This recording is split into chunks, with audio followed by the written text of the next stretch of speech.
بسم اللہ الرحمن الرحیم الحمد للہ وکفی وسلام علی عبادہ الذین اصطفی اما بعد فاعوذ باللہ من الشیطان الرجیم بسم اللہ الرحمن الرحیم وعباد الرحمن الذین یمشون علی الارض ہونا وَإِذَا خَاطَبَهُمُ الْجَاهِلُونَ قَالُوا سَلَامًا۔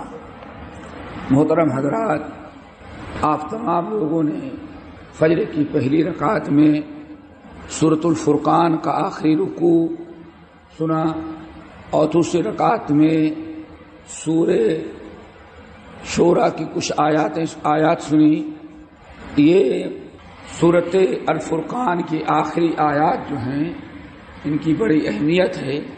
اس کی وجہ یہ ہے کہ اللہ تعالیٰ نے ان میں عباد الرحمن کی علامات و صفات اور خوبیاں بیان کی ہیں۔ دنیا میں سارے لوگ اللہ کے بندے ہیں، لیکن عباد الرحمن یا عبادی جب اس قسم کے اللہ تعالیٰ کسی بندے کو پکارتے ہیں اپنی طرف نسبت کر کے، تو اس کی عزت افزائی اور اس کے مقام اور مرتبے کو بلند کرنے کے لیے کہ ہمارے محبوب بندے ہیں، اسی لیے عباد الرحمن کا ترجمہ کیا جاتا ہے اللہ تعالیٰ کے رحمان کے محبوب بندے۔ اور تقریباً پورا رکوع قل ما یعبأ بکم ربی لولا دعاؤکم فقد کذبتم فسوف یکون لزاما۔ تمام آیات جو ہیں ان میں اللہ تعالیٰ نے اپنی علامات، اپنی خوبیاں، عباد الرحمن کی خوبیاں، اپنے محبوب بندوں کی بڑی صفات بیان کی۔ اس لیے ہمارے بہت سارے مشائخ ان آیات کی مستقل تفسیر لکھا کرتے تھے اور درس لیا کرتے تھے۔ ہمارے مشائخ میں سے مولانا عبدالسلام صاحب بستوی رحمہ اللہ نے اپنے اسلامی خطبات کے اندر نقل کیا کہ جب کشمیر سری نگر کے دورے پہ گئے تو انہوں نے پورے ایک ہفتے تک انہی آیات کو موضوع سخن بنا درس قرآن میں اور بڑی تفصیل کے ساتھ اسلامی خطبات میں یہ اس آیت کی تفسیر اردو میں مل جاتی ہے۔ اللہ رب العالمین نے بڑی خوبیاں بیان کی ہیں جن میں سے سب کا تذکرہ تو نہیں کر سکتے، ابتدائی چند باتیں بڑی اہم ہیں جن کی طرف ہم اشارہ کرتے ہیں۔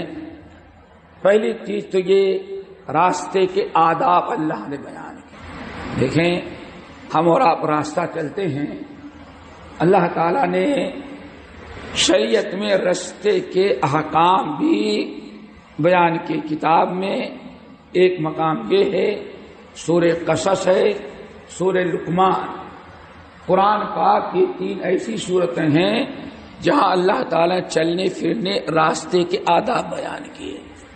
اور صحیح بخاری کی روایت اللہ کے رسول نے بڑی بات سختی کے ساتھ فرمایا کہ اعطوا الطریق حقہ، تم راستہ چلو تو راستے کے حقوق ادا کرو۔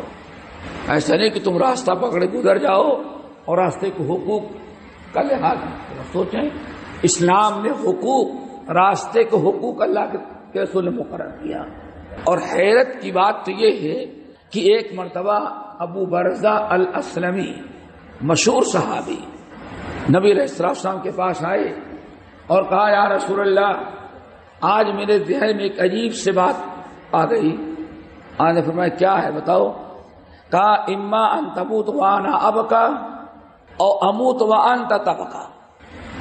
دو ہی شکل ہے، میں انتقال کر گیا آپ زندہ رہیں، یا آپ کو وفات آ جائے، آپ وفات پا جائے میں زندہ رہوں، لیکن جدائی تو دونوں میں ہونی ہی ہونی ہے۔ موت سے کس کو رستگاری ہے؟ آج وہ ہماری، کل ہماری باری۔ موت تو آنی ہے، آپ کو کی موت آئے میں زندہ رہوں یا آپ زندہ رہیں میں مر جاؤں۔ بہرحال تو اللہ سے کیا چاہتے ہو؟ دلنی علی عملی یدخلنی الجنہ، تو بھی زندگی سے فائدہ اٹھا لیں۔ وہ یہ ہے کہ کوئی ایسا عمل آپ ہم کو بتا دیں جس طرح عمل کی برکت سے ہم سیدھے جنت میں پہنچ جائیں۔ اللہ اکبر۔ کاش یہ احساس ہم کو پیدا ہو جائے فکر کی اور فکر آخرت. یا رسول اللہ دلنی علی عمل یدخلونی الجنہ، کوئی ایسا عمل بتائیں جس عمل کی برکت سے جنت میں داخل ہو جائیں. اللہ سے فرمایا امت الاذى عن الطریق، دوسری بات میں امت الاذى عن طریق المسلمین، تکلیف دہ چیز کو راستے سے ہٹا دو، جنت میں پہنچ جاؤ گے. آج ہمارا معاملہ یہ ہے، شاید ہی غیر مسلم محلے کے راستے صاف ہو، ہمارے مسلمان محلے کے راستے ہر آدمی اپنے مفاد کے لیے کھڈا کھود دے گا اور کچھ کر دے گا اور پھر اس کی اصلاح نہیں کرے گا. ہمارا کام تھا ہر تکلیف دہ چیز کو راستے سے ہٹا دیں. تو راستے کے آداب فرمایا وعباد الرحمن الذین یمشون علی الارض ہونا، ہمارے محبوب بندے وہ ہیں جب راستہ پکڑ کے چلتے ہیں تو ہونا چلتے ہیں. ہونا کا ایک معنی تو ہے نہایت تواضع، انکساری، ادب کے ساتھ، اکڑتے ہوئے، ادھر ادھر جھانکتے تاکتے ہوئے نہیں، بڑے ہی تواضع انکساری کے ساتھ، شرافت کے ساتھ گزرتے ہیں. دوسرا معنی ہونا کا بیان کیا وقارا، بڑے ہی وقار کے ساتھ چلتے ہیں.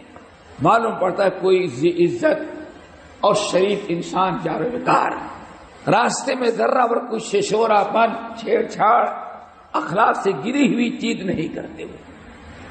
تیسری چیز جو عبداللہ ابن عباس اور امام الحسن بصری رحمہ اللہ بتاتے ہیں اور بڑا اہم معنی ہے، وقارن اے علماء.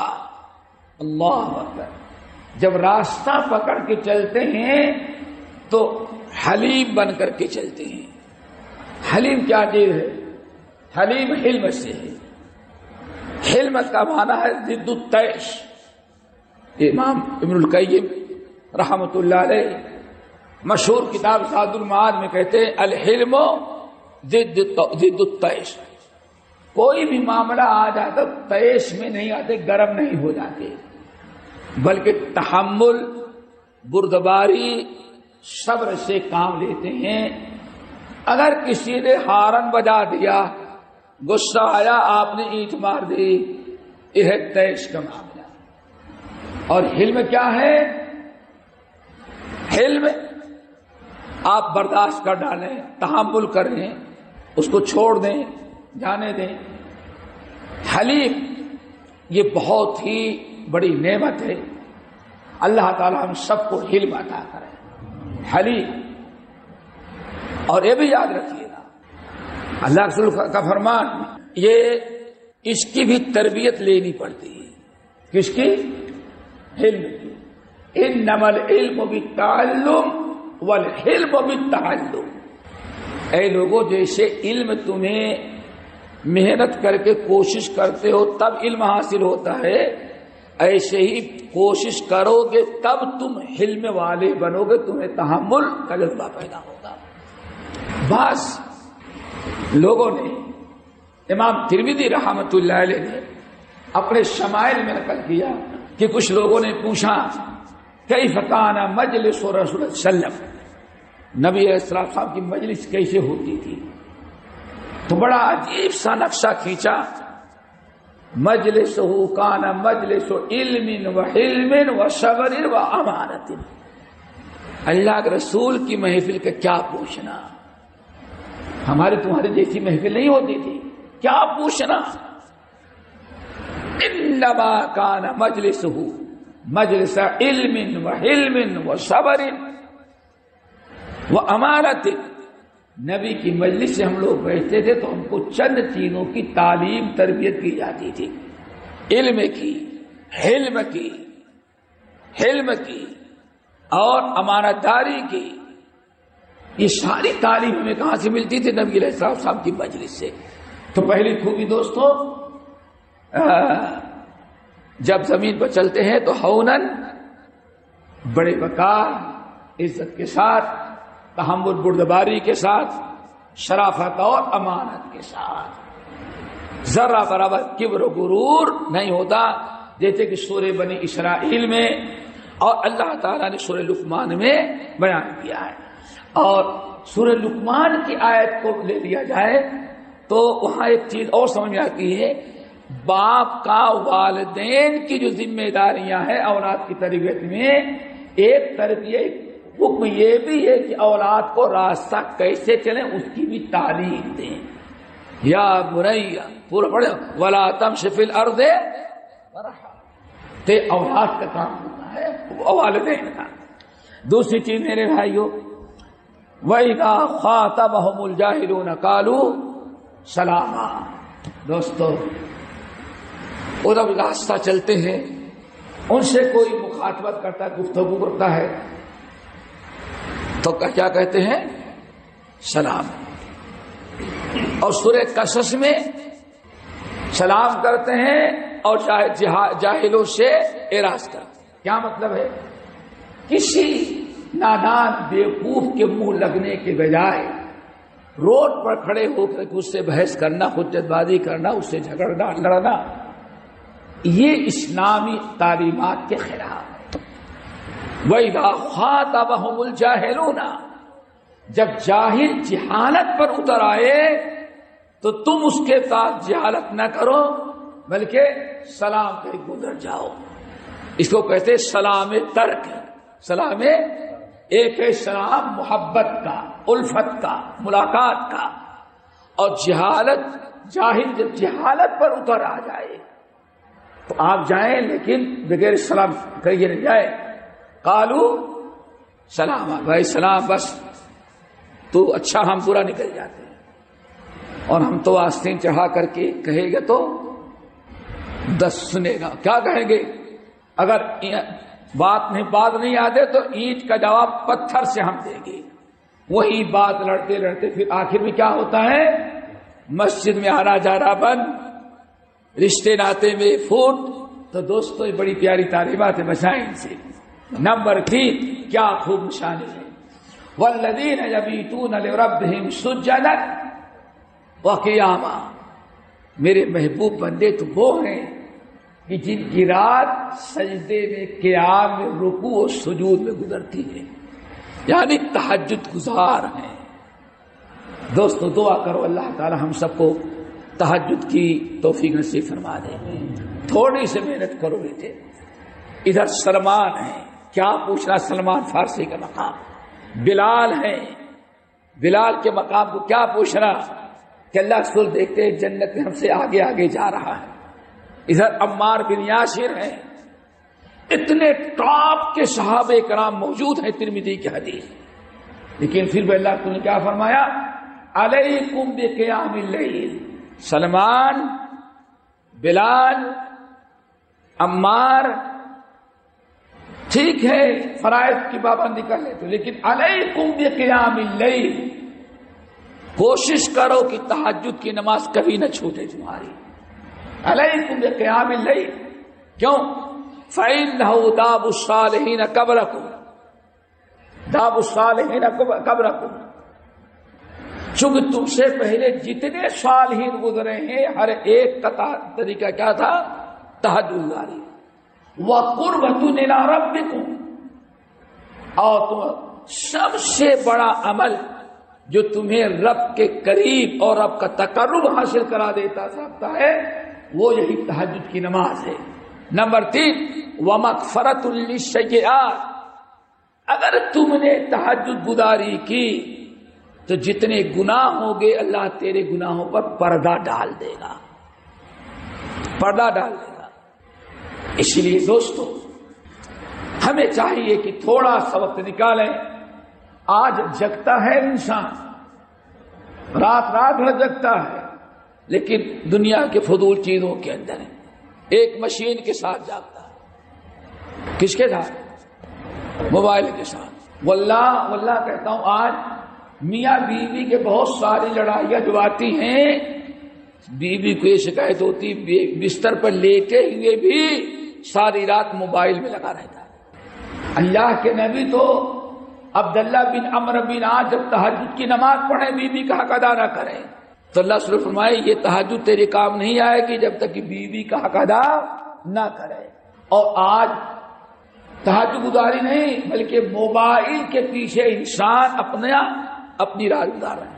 یاد رہے ایک مرتبہ لندن جانے لگا احمد آباد سے. کہاں سے؟ احمد آباد سے لندن کی فلائٹ بیٹھا. A B C 3 سیٹیں. اے پر ایک میڈم تھی, سی پر ایک مسٹر تھے اور بی پر اور سی پر ایک ملا بیٹھا ہوا تھا. میں بیٹھا ہوا تھا. 14 گھنٹے کی فلائٹ میں واللہ میں نے میاں بیوی کو بات کرتے بھی نہیں دیکھا. 14 گھنٹے تو پورا 14 گھنٹے احمد آباد سے لندن 14 گھنٹے میں میاں بیوی کو بات کرتے ہوئے نہیں دیکھا. کیوں؟ وہ اپنے گروپ سے جڑی ہوئی ہیں, سیلفی تیار کرنے سے فرصت نہیں, اور وہ اپنے سے دونوں کا کوئی تعلق نہیں. اب پتہ نہیں اب دونوں کو تعلق کہاں ہوتا ہے. تو دوستو ساری رات اگر آپ اس پر کنٹرول کر لیں اور عشاء کے بعد ضروریات پوری کرنے کے بعد سو جائیں تو بستر چبھنے لگتا ہے. کتنی دیر سو گے؟ والذین یبیتون لربہم سجدا وقیاما. اللہ تعالیٰ توفیق نصیب فرمائے. اللہ رسول فرمایا بغیر اس کے اللہ تعالیٰ کا تقرب علیکم بقیام اللیل فإنہ قربۃ لربکم. بہت ساری چیزیں ہیں داب الصالحین کا. چلو آخری چیز ایک اور چیز, والذین یقولون ربنا اصرف عنا عذاب جہنم ان عذابها کان غراما. اللہ اکبر. وہ صرف آمین آمین نہیں کہتے بلکہ ہمیشہ اللہ کے عذاب, عذاب قبر, عذاب نار, عذاب جہنم اور ایک دنیا کے اندر اللہ کا عذاب دعا کرتے اللہ اپنے عذاب سے مجھ کو بچا لینا. ان عذابها کان غراما. اللہ تعالیٰ مجھے اپنے عذاب سے بچا لینا, عذاب قبر سے, عذاب نار سے. آج سب سے بڑی کمی ہے کہ انسان کے اندر حساب کتاب کا کوئی تصور ہی باقی نہیں رہ گیا. والذین هم من عذاب ربهم مشفقون. نیک بندوں کی علامت یہ ہے کہ اللہ تعالیٰ کے عذاب سے وہ ڈرتے ہیں. کلا انہا لظی نزاعۃ للشوی وغیرہ. آپ پوری آیت پڑھ رہے ہیں کہ اللہ کے نیک بندے ہمیشہ دعا کرتے اللہ مجھے عذاب قبر سے بچا. آخر نبی صلی اللہ علیہ وسلم عذاب کی آیت آتی روتے روتے. یہ قرآن پاک سورہ مائدہ کی آیت, بخاری کی حدیث. نبی صلی اللہ علیہ وسلم رات کو پڑھنے لگے اور جب سورۃ المائدہ کی آیت ان تعذبہم فإنہم عبادک, حضرت عائشہ کہتی ساری رات اسی آیت کی تلاوت میں روتے روتے اللہ کے رسول کو گزار دی. تو دوستو نیک لوگوں کام ہے عذاب الہی سے. اگر ہمارے اندر خشیت الہی نہیں ہے تو بڑی مشکل ہے دوستو. اس لیے اللہ تعالیٰ سے دعا کرو کہ اللہ ہمیں اپنی خشیت اور خوف عطا کر دے. اور اللہم اقسم لنا من خشیتک ما تحول بیننا وبین معاصیک. ترمذی کی حدیث. نبی صلی اللہ علیہ وسلم کے پاس صحابہ کرام بیٹھتے تو کہتے ہیں اس وقت تک مجلس برخاست نہیں کرتے تھے جب تک اللہ رسول اس دعا کو نہ کریں. طویل دعا موجود ہے جو تراویح میں سنتے رہتے ہیں. تو دوستو فرمایا کہ روتے ہیں, گڑ گڑاتے ہیں اور اللہ رب العالمین سے دعا کرتے رہتے ہیں. اور والذین اذا انفقوا, ان کی خوبی کیا ہے؟ خرچ کرتے ہیں تو حساب سے اور بچاتے ہیں بھی تو حساب سے. اعتدال کی راہ, نہ بالکل لٹا کے غریبوں کا اپنے اولاد کا حق مارتے ہیں اور نہ کنجوسی کر کے کسی غریب کا حق. اعتدال کی راہ ہو, اللہ تعالیٰ کی راہ میں اپنے مال کو خرچ کریں لیکن اپنی آمدنی کا خرچہ، اپنے مصرف سب سے پہلے اپنی اولاد اور اپنے اہل و عیال کو ہونا چاہیے. اس کے بعد ہے بہت ساری چیزیں، اور ایک چیز اور جو بتانا چاہتا تھا وہ یہ بڑی اہم، والذین یقولون ربنا هب لنا من ازواجنا وذریاتنا قرۃ اعین. دوستو اس دعا کو کبھی نہ بھولو. والذین یقولون ربنا هب لنا من ازواجنا، اللہ ایسی بیوی دینا جو بڑے باپ کی بیٹی ہوتا خوب جہیز لے کر کے آئے. کیا خیال ہے؟ دعا تو ہی ہوتی ہے نا. اور آج تو ایسا ہے کہ بیٹی نے شادی کرنی ہے اور انٹرویو باپ سے لیا، جانتے ہو گیا انٹرویو باپ سے لیا جاتا ہے اور یہ پوچھا جاتا ہے کہ تمہارے پاس بیلنس کتنا موجود ہے. سب سے پہلے مال پر نگاہ. اسی لیے شاید گھریلو معاملہ زیادہ بگڑ رہے ہیں. اللہ والے کیا ہوتے ہیں؟ ربنا هب لنا من ازواجنا وذریاتنا قرۃ، اللہ ایسی بیوی عطا کر، ایسی اولاد عطا کر جو ہماری آنکھوں کی ٹھنڈک بنے. صحابہ کرام کی اور باشرف کہا کرتے تھے کہ اس سے زیادہ بیوی اور بچوں سے انسان کے دل کو راحت، آنکھوں کی ٹھنڈک کس کو نصیب ہو سکتی ہے؟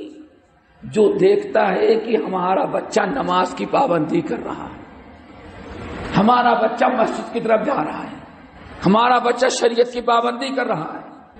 اور پھر بعض صحابہ کرام کہتے ہیں اللہ تعالیٰ کا شکر ادا کرو، باپ کو دیکھتے ہو تو وہ بھی مسلمان جنت میں جا رہا ہے، ماں کو دیکھو تو وہ بھی مسلمان جنت میں جا رہی ہے، بیوی کو دیکھو تو وہ بھی مسلمان جنت میں جا رہی ہے، اور اولاد کو دیکھو تو وہ بھی جنت میں جا رہی ہے.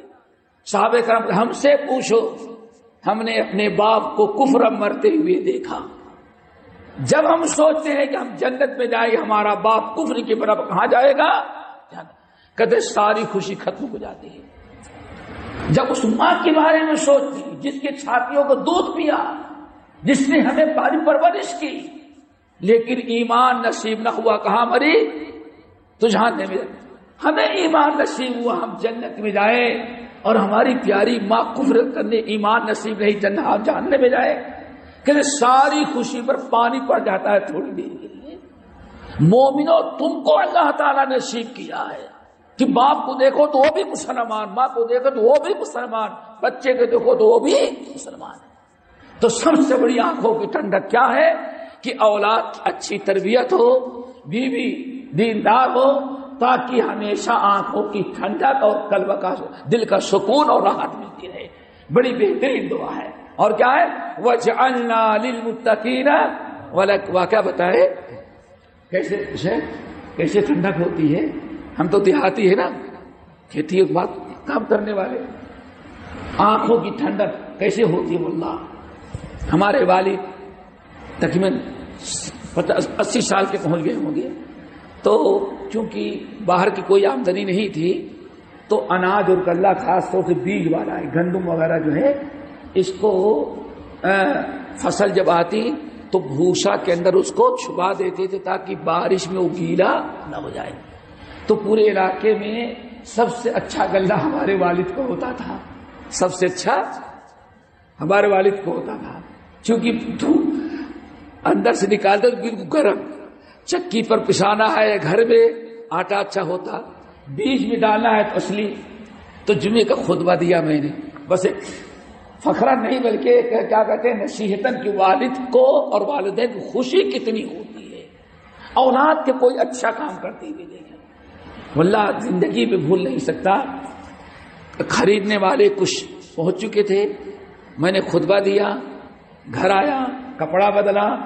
چونکہ ہفتے میں ایک ہی دن کپڑا نکالتے تھے، ایک کپڑا پرانا ہو جائے تو جمعے کو کہاں ملے گا، دوسرے جمعے کو.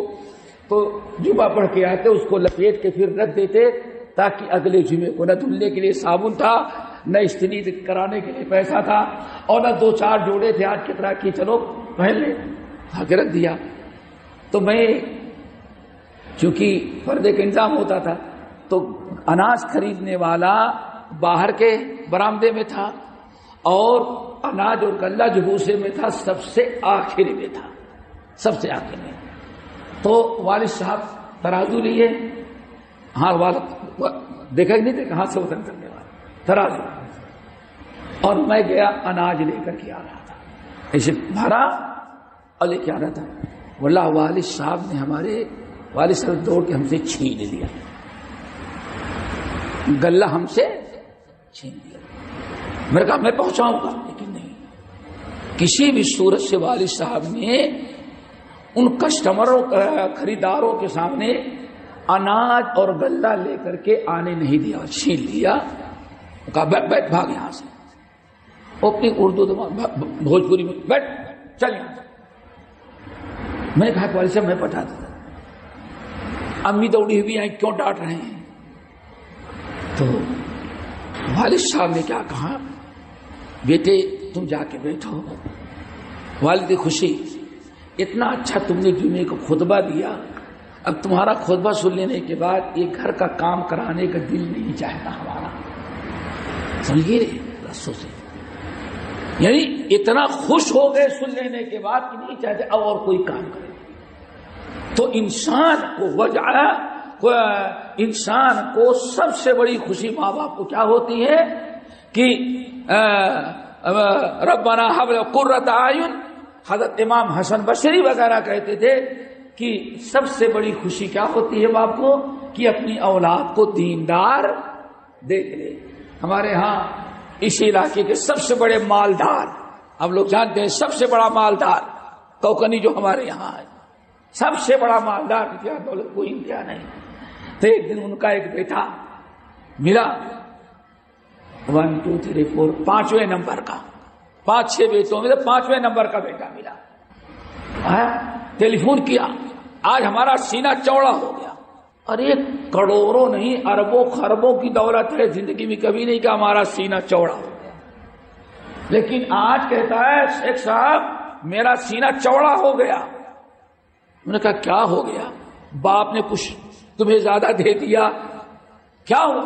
نہیں، آج ریڈیو پر ہمارے مدرسے والوں نے ہمارے بچے کی قرات ڈال دی، بچے نے قرآن پڑھ لیا.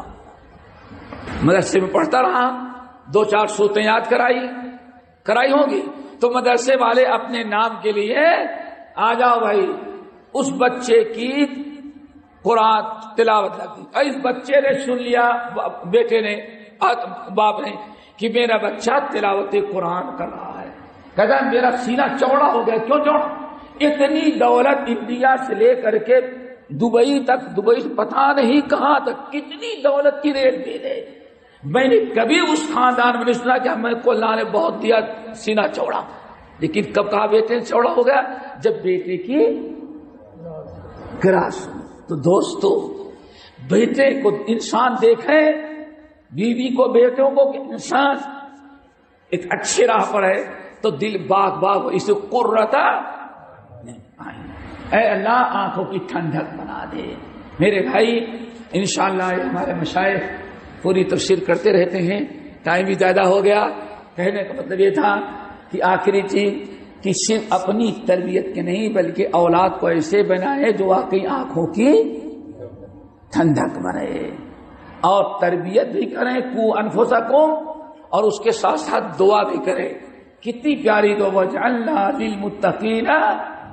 اللہ سارے اہل تفسیر کہتے ہیں کہ اے اللہ مجھے ایسا بنا کہ ہر نیکی کی پیشوائی یعنی پہل کرنے والا اللہ ہم کو بنا دے، اولاد دے.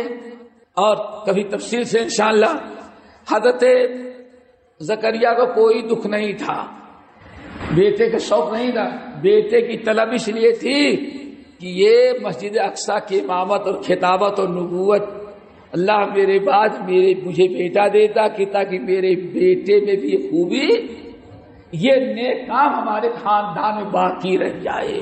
اللہ تعالیٰ سے دعا کرو اللہ ہم سب کو ان کی توفیق نصیب فرمائے. اقول قولی ھذا واستغفر اللہ من کل ذنب ما توب.